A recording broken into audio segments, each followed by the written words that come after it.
As investigators dug deeper, the case turned even darker. Forensic analysis of Agee's phone uncovered damning evidence.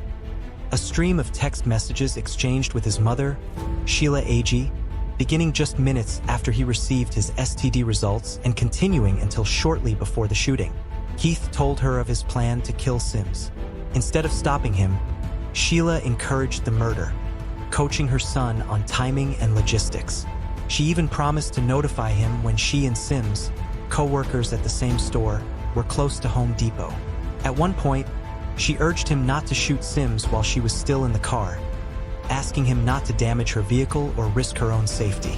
She also reminded him to delete their messages. Her final contribution was sending Keith the exact address of the Home Depot. Less than an hour later, Brooklyn Sims was dead. 3 days later, Sheriff Chip Simmons labeled Sheila's actions incomprehensible. She was arrested in Alabama, extradited to Florida, and charged as a principal to first-degree premeditated murder, meaning she intentionally aided the crime. At her first appearance, her request for bond was denied, despite her lawyer's attempt to argue that the texts were taken out of context. Her trial was set separately from her son's. The revelation that a mother not only knew of her son's intent but actively facilitated it stunned the community.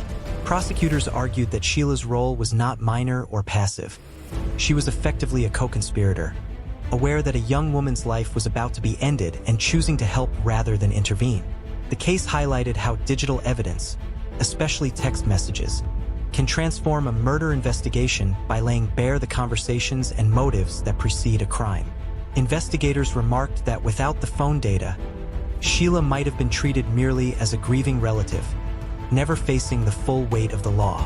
Prosecutors stressed that Sheila Agee had many chances to stop her son but chose instead to help, making her just as accountable.